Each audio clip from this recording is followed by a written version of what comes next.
The 12 principles define how to make realistic and believable animation regardless of medium. In this episode, we discuss straight ahead and pose-to-pose action.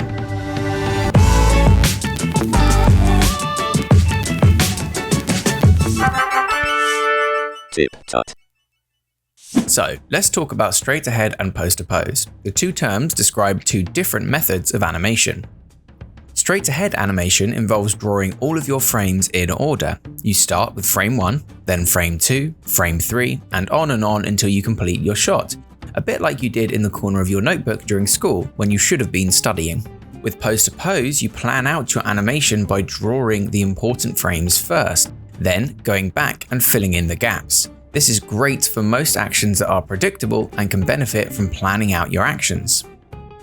Each method has its own strengths and weaknesses and is suitable for different types of content. Straight ahead animation is best for animating natural or free-flowing animations like water splashing, fire burning, or clothes flapping.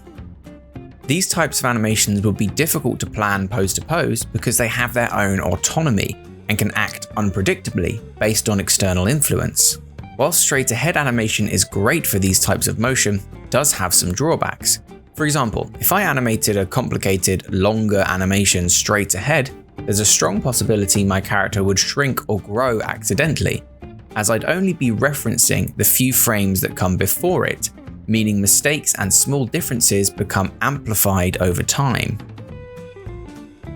With pose-to-pose, you plan out and draw your frames in order of their importance, starting with the vital frames, then going back and adding in the rest. This stops accidental growth, shrinking, or warping of features because they're planned out. The downside is movements can look less natural and stiff if you're not careful. With pose-to-pose, you should plan your shot in 4 stages. Number 1, your keys or keyframes that tell the story of your animation. Number 2, extremes, which exist at the furthest point of movement in any direction. Number 3, your breakdowns, which describe the movement between extremes. And number 4, your tweens, which go in between all the other frames to give the shot the correct timing. The first frames you draw are your keys, or key frames. These are the frames that tell the story of the shot. Let's say our subject is carrying a lit torch in a cave. A bat swoops down and scares him, he drops the torch and it fizzles out in a puddle. The frames that tell the story would be our subject standing with a lit torch in a cave, the bat swoops down, our subject gets scared, he leaps in the air, dropping the torch hits the water, getting snuffed out, plunging him into darkness.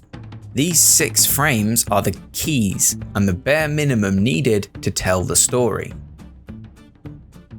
The next frames to draw would be the extremes at the far end of any movement.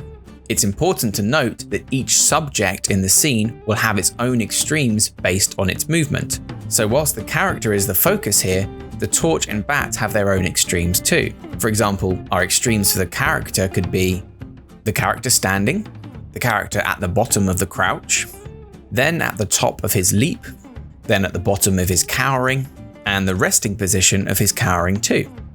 For the torch, it would be the torch in its original position, at the bottom of the character's crouch, at the peak of its arc through the air, at the first frame it touches the puddle, the peak of its smaller bounce, then as it touches the puddle again and is snuffed out. For the bat, it would be when the bat appears, at the base of its first bounce, the peaks and base of each remaining bounce. At this point, you should have a fairly good idea of what your animation will look like and how long it will take, but we need to get from one extreme to the next, and to do this, we use breakdowns. Breakdowns describe the movement between extremes, and they're very important. Let's take a look at a simple example first, then return to our scene. These 2 extremes show our character turning their head. Let's put a basic breakdown between them. That's simple enough. Now, let's replace this one breakdown frame with something completely different. Can you see how that completely changes what the animation will turn out to be? What if I change it again? Let's go back to our scene. Like with the extremes, each subject has its own breakdowns too. Our character's breakdown should be wild and expressive to exaggerate his fear. Let's put them in first. The torches breakdowns should follow the arcs of motion, which PS is another principle we'll be discussing later. The bat's breakdowns should highlight the comedy by tilting and rocking between the extremes. Finally, the in-betweens. This is probably the most boring bit of animating. All the fun figuring out is done, and you should just add enough frames in between your other frames to make the timing of the animation correct. Now that's a well-planned and executed scene, but wait, there's something missing, as I'm sure you've noticed. The character's torch isn't lit, there's no splash on the puddle when the torch hits it, or smoke when the torch is snuffed. Finally, the string holding up the bat is also missing.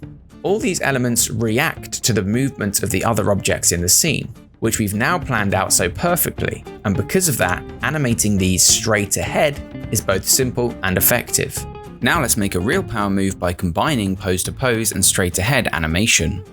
The flames of the torch should trail behind the torch's movements. Easy now that we've planned that out. The string on the bat should bunch up and become taut based on the position of the bat. The splashes in the puddle should react when the torch hits it.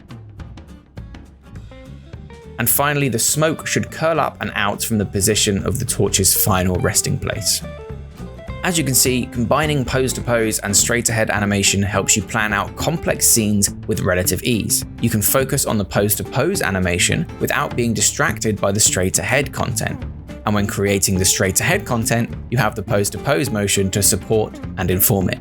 That's it for straight ahead and pose-to-pose. Next up is follow-through and overlapping action, which is a really fun one. So make sure you're subscribed and you've rung the bell to get notified of the next video in this series, and I'll see you next time on TipTut. My level 2 and above members really do keep this channel alive. They are beautiful people. Some of them are Ishmael Handy, Cassie, Ira D, ArtViz Love, and Error Encountered. You guys are fantastic.